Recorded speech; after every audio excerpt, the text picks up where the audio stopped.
Ya pemirsa, sedang menunaikan sholat di masjid, rumah salah satu warga di desa Pracak Jaya, Kecamatan Jayapura, Oku Timur, dimasuki maling sehingga menyebabkan uang tunai sebesar 70 juta rupiah yang baru diambil di bank hilang di gondol pencuri.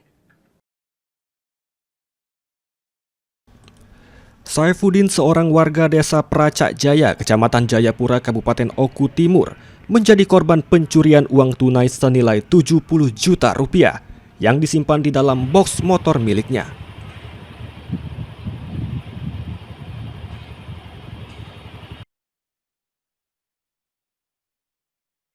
Berdasarkan rekaman CCTV yang ada di area masjid, pelaku terlihat sangat terampil dan berpengalaman dalam melancarkan aksinya.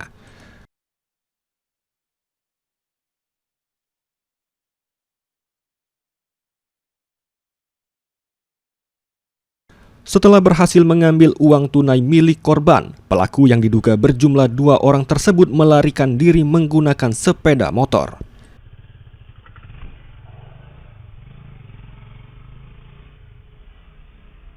Peristiwa tersebut terjadi saat korban bersama istrinya menunaikan sholat di Masjid Sabilul Mutakin yang berada di Desa Kota Baru Selatan, Kabupaten Oku Timur. Pelaku melancarkan aksinya saat korban berada di dalam masjid untuk menunaikan ibadah. Aksi pelaku terjadi begitu cepat sehingga tidak diketahui oleh korban maupun jemaah lainnya.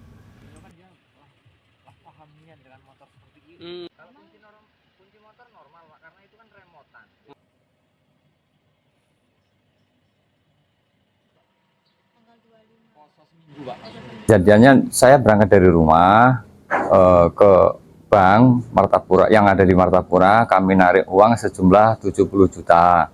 Setelah itu kami keluar dari bank, uang itu kami taruh di dalam jok motor. Setelah itu kami berangkat ke Masjid Agung untuk istirahat sholat. Dan setelah keluar dari sholat, kami melanjutkan perjalanan. Nah, di tengah jalan anak minta minum. Nah, dari situlah kami ketahuan bahwasanya uang itu telah hilang.